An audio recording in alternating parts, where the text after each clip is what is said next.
Creo que algunos escritores y predicadores cristianos tienen que ser leídos y escuchados por todos porque su mensaje traspasa los tiempos.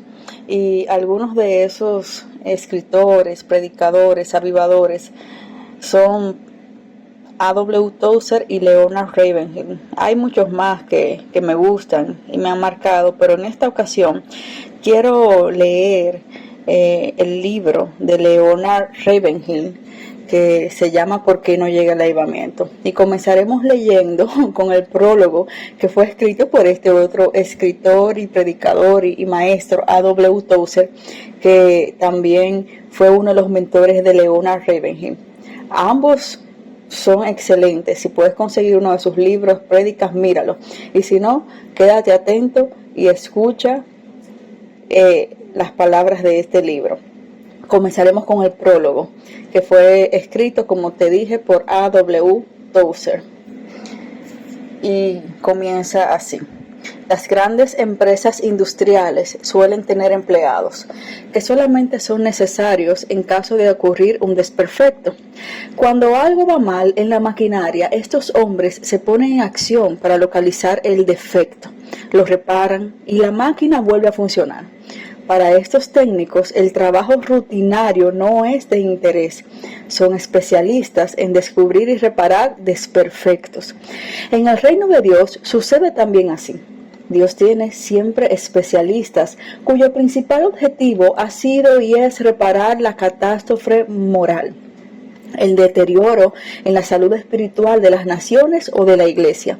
Hombres como Elías, Jeremías, Malaquías y otros de la misma talla han aparecido en momentos críticos de la historia para reprender y exhortar en nombre de Dios y de la justicia. Miles de ministros religiosos del tipo común, pastores, maestros, podían trabajar quietamente, casi sin ser notados, mientras la vida espiritual de Israel o de la iglesia era normal. Pero en cuanto el pueblo de Dios se ha apartado de las sendas de la verdad, inmediatamente han aparecido los especialistas de Dios, casi de la nada. Su instinto capacitado para la dificultad les trajo en ayuda del Señor y de Israel. Tales hombres han sido drásticos, radicales, a veces casi violentos, y la muchedumbre de curiosos que les rodeaba pronto les tildaron de fanáticos, extremistas y negativos. Hasta cierto punto tenían razón. Eran hombres de mente sencilla, serenos, intrépidos, y estas eran las cualidades que la ocasión demandaba. Chocaban con algunos, ofendían a otros con sus palabras, pero ellos sabían quién les había llamado y a qué eran enviados. Su ministerio era de emergencia, y este hecho les hacía diferentes, únicos. Con tales hombres tiene la iglesia una gran deuda imposible de pagar. La cosa curiosa es que no se les paga mientras viven, pero la próxima generación adorna sus sepulcros y escribe sus biografías como para descargarse de un deber que la pasada generación olvidó.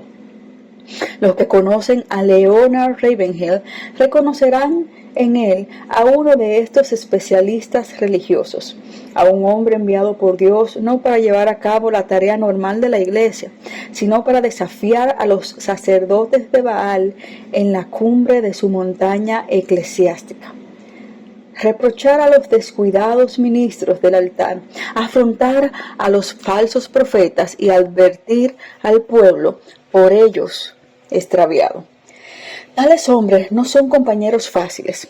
El evangelista profesional que abandona rápidamente la reunión al terminar para correr a un lujoso restaurante con algunos admiradores a festejar el éxito de su elocuencia y contar divertidos chistes, encontrará una verdadera pesadilla en un tal servidor de Dios que no puede desligarse de su sagrado deber, como quien da vuelta a una manivela. El hecho de que insista en mostrarse como un cristiano y servidor de Dios en todo tiempo le hace diferente. Con Leonard Ravenhill es imposible ser neutral. Sus conocidos se dividen netamente en dos clases: los que le aman y admiran hasta lo sumo, y los que le aborrecen con acentuado desprecio. Y Lo que ocurre con una persona ocurre con sus libros y particularmente con él que tienes en la mano. Sus lectores o bien tienen que cerrarlo y correr a un lugar de oración o se sentirán impulsados a hacerlo pedazos, cerrando su corazón a sus llamamientos y advertencias. No todos los libros, ni siquiera todos los libros buenos, vienen como una voz de lo alto, pero yo siento que con este es así. Lo es porque su autor reside en las alturas y el espíritu del autor transpira por todas sus páginas. A. W. Tozer. Capítulo 1. Por encima de todas las cosas consigue unción. La cenicienta de la iglesia es la oración.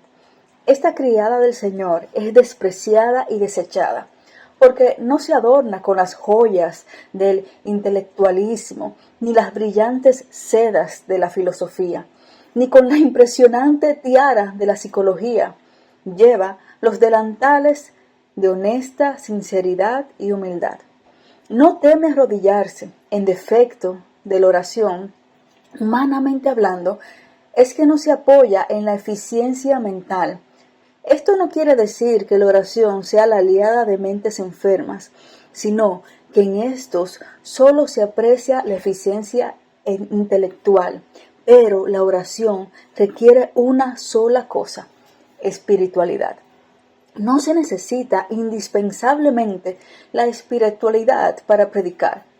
Esto es, para dar sermones con perfección homilética y exactitud de exégesis. Mediante una buena dosis de memoria, ciencia, ambición personal, desparpajo y una buena biblioteca bien cargada de libros, el púlpito puede ser conquistado por cualquiera en nuestros días. La predicación de este tipo puede influenciar a los hombres. La oración influye con Dios. La predicación afecta el tiempo, la oración a la eternidad. El púlpito puede ser un escaparate para exhibir nuestros talentos. La oración significa lo contrario a exhibicionismo. La tragedia de estos últimos tiempos es que tenemos demasiados predicadores muertos en los púlpitos, dando sermones al pueblo. ¡Qué horror! Una extraña cosa he visto debajo del sol, que aún en círculos fundamentalistas se predica sin unción. ¿Qué es unción? Apenas lo sé, pero sé lo que no es. O por lo menos sé que cuando no está sobre mi propia alma. Predicar sin unción mata en lugar de dar vida. El predicador falto de unción es sabor de muerte para muerte. La palabra no se hace viva a menos que la unción divina esté sobre el predicador.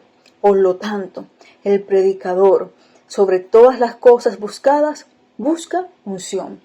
Hermanos, podríamos bien apañarnos siendo solamente medio intelectuales de la intelectualidad moderna, si fuéramos doblemente espirituales. Predicar es un negocio espiritual. Un sermón nacido de la mente alcanza simplemente la mente. Un sermón nacido en el corazón alcanza el corazón. Con la bendición de Dios, un predicador espiritual producirá gente espiritual, pero la unción no es una paloma que bate sus alas contra los cristales para entrar en el alma del predicador, sino que tiene que ser perseguida y alcanzada. La unción no puede ser aprendida cual arte, sino que debe ser ganada y conseguida por oración. La unción es la medalla divina concedida al predicador que como soldado ha luchado en oración y obtenido la victoria. La victoria no se obtiene en el púlpito, disparando descargas intelectuales, sino en el retiro de la oración. Es una batalla ganada o perdida antes de que el predicador pise el púlpito. La unción es cual dinamita. La unción no viene por las manos del obispo, ni queda disipada cuando el predicador es puesto en prisión. La unción penetra y derrite, endulza y ablanda. Cuando el martillo de la lógica y el fuego del humano se lo fracasan en abrir los corazones. La unción lo consigue. ¿Cuánta fiebre de construir iglesias existe actualmente? Sin embargo, sin predicadores ungidos, estas alturas no se verán nunca rodeadas de ansiosos penitentes. Suponte que tuviésemos buques pesqueros con el mayor confort, el más moderno equipo de radar, instalación eléctrica y aparejos de pesca movidos mecánicamente, y les viéramos salir a alta mar y volver mes tras mes con bodegas vacías. ¿Qué excusa daríamos para su esterilidad? Sin embargo, millares de iglesias ven sus altares y hasta sus bancos vacíos semana tras semana y año tras año, y cubren su estéril situación mal aplicando el versículo: mi palabra no volverá a mí vacía. Digamos de paso que este parece ser uno de los pocos textos que los dispensacionalistas olvidan que fue escrito para los judíos. El triste hecho es que el fuego de los altares está ardiendo muy débilmente, o se haya apagado del todo. La reunión de oración está muerta o moribunda. Por nuestra actitud con respecto a la oración, parecemos estar diciendo a Dios que lo que fue empezado en el espíritu podemos terminarlo en el poder carnal. ¿Qué iglesia pide a su candidato al pastorado cuánto tiempo emplea en oración? Sin embargo, a la luz de la historia, os diría que un ministro del Evangelio que no dedique 2 horas diarias a la oración no vale un céntimo, sean cualesquiera los títulos que posea. La iglesia está hoy día acorralada a los lados del camino, mirando con desaliento y vergüenza cómo los ingenios humanos de 2 grandes potencias políticas se pavonean en medio de la carretera, lanzando amenazas en contra de todo lo puro, amable y de buen nombre. Detrás sigue el cortejo de una poderosa organización eclesiástica nominal.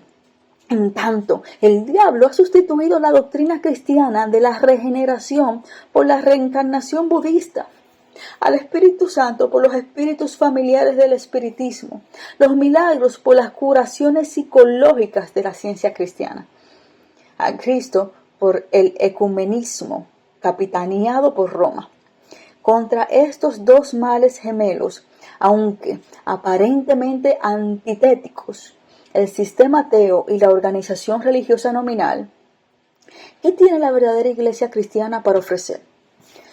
La mayoría somnolencia, tanto en el púlpito como en la prensa, ha tomado el lugar de la contraofensiva religiosa de siglos pasados. Hasta Roma ya no nos llama protestantes, sino a católicos o hermanos separados. ¿No es esto significativo? ¿Quién contiende hoy eficazmente por la fe una vez dada a los santos? ¿Dónde están nuestros valientes guerreros de los púlpitos? Los predicadores que deberían estar pescando hombres están buscando cumplimientos y halagos humanos. Los predicadores que antes sembraban semillas, siembran ahora perlas de intelectualismo. Imaginaos qué cosecha produciría un terreno sembrado con perlas. Muera con esta predicación paralítica que carece de poder porque ha sido engendrada en una tumba en vez de una matriz viva, pues procede de un alma sin fuego del Espíritu Santo ni oración. Si Dios nos llamó al ministerio, queridos hermanos, os digo que debemos empeñarnos en obtener la unción. Sobre todas las cosas buscadas, busca unción. A menos que nos conformemos con altares estériles adornados de intelectualismo sin unción. Nuestra oración, sin embargo, necesita ser engendrada y perseguida con una energía incansable, una persistencia imperturbable y un valor que nunca desfallezca. M. Bounds. Pero vosotros, amados, edificaos en vuestra santísima fe, orando en el Espíritu Santo. Judas. Oh, que podamos ser nosotros profundamente conmovidos por el estado languidense de la causa de Cristo, hoy día sobre la tierra por las entradas del enemigo y las desolaciones que ha producido en Sión. Ay, que un espíritu de indiferencia, o por lo menos de fatalístico estoicismo, nos mantiene helados a muchos de nosotros. A. W. Pink. La oración era la ocupación preeminente de su vida. El biógrafo de Edwin Payson. Días enteros y semanas han pasado postrado sobre el suelo en oración silenciosa o audible. George Whitefield. Todos los despertamientos empiezan en la cámara secreta. Ningún corazón arde en fe sin mucha conversación secreta con Dios, y nada puede sustituir su falta. Berridge. Me parecía como si hubiera bajado del cielo y estuviera enajenando en Dios. A menudo, cuando solía de orar, estaba blanco como la pared. Un amigo comentando su estancia con Ter Stegen en Cronenberg.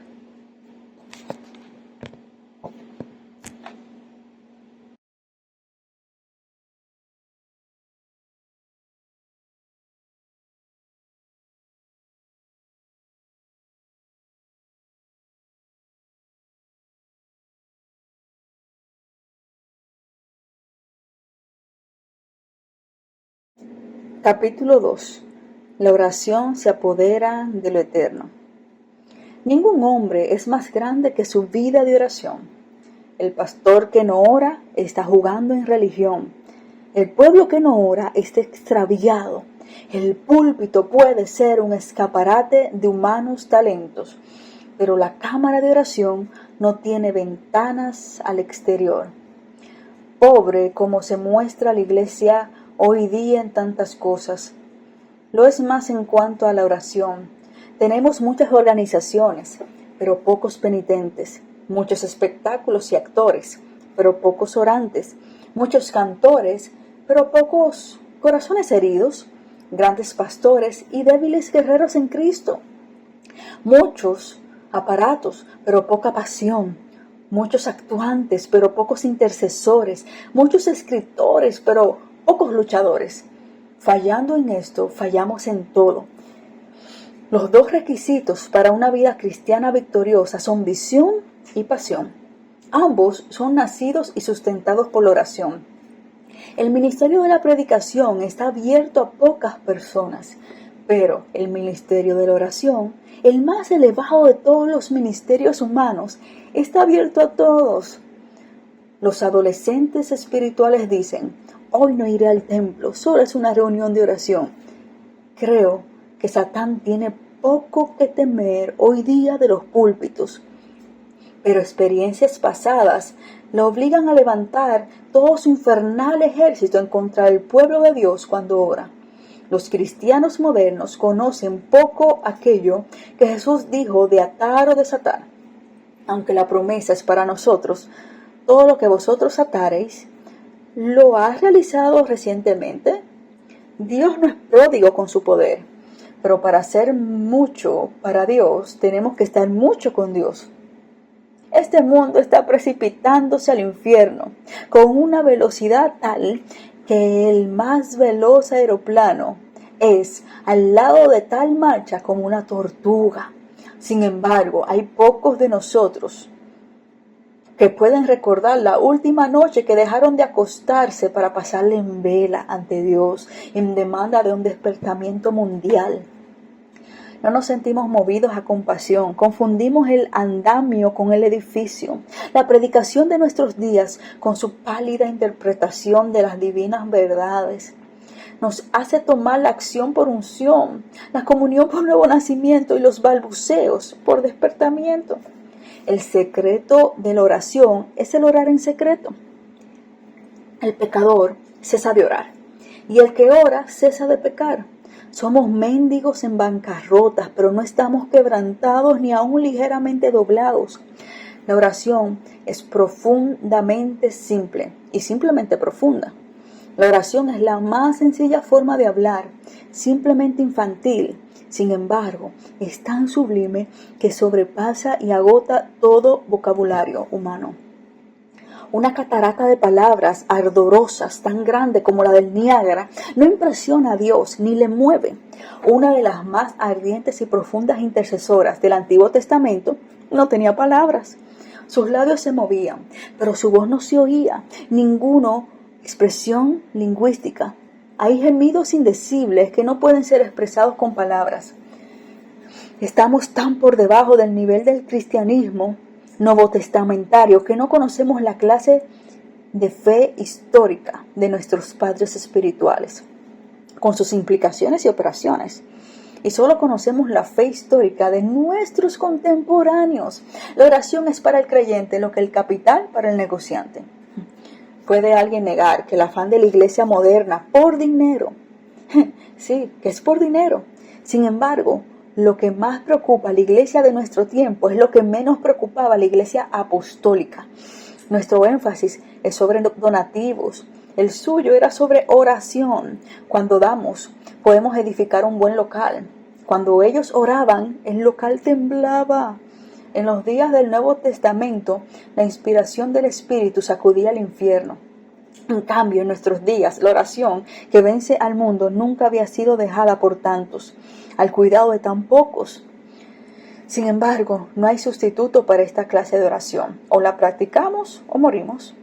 Una religión de mera emoción y sensacionalismo es la más terrible de las maldiciones que puede sobrevenir a cualquier pueblo. La ausencia de realidad es bastante triste, pero la pretensión de ello es un pecado mortal. Chadwick. Conviene quitar la idea de que la fe es un heroísmo espiritual propio tan solamente de espíritus selectos. Hay ciertamente héroes de fe, pero la fe no es solo para héroes, es un asunto de madurez u hombría espiritual, es madurez a la que todos pueden llegar. Forrest. Verdad sin entusiasmo, moralidad sin emoción, ritual sin vida, son cosas que Cristo condenó rotundamente con falta de fuego. La religión se convierte en una filosofía sin Dios, un sistema ético o una superstición. Chadwick. El llamamiento de la cruz es, por tanto, entrar en esta pasión de Cristo. Debemos tener sobre nosotros la marca de los esclavos. Gordon Watt. Mi necesidad cumple tu plenitud y tengo mi todo en ti, desconocido. He visto rostros sobre los cuales la sagrada paloma aparecía invisiblemente. Carlos Lamb hablando de los cuauhqueos. Ferviente en espíritu sirviendo al Señor, el apóstol Pablo.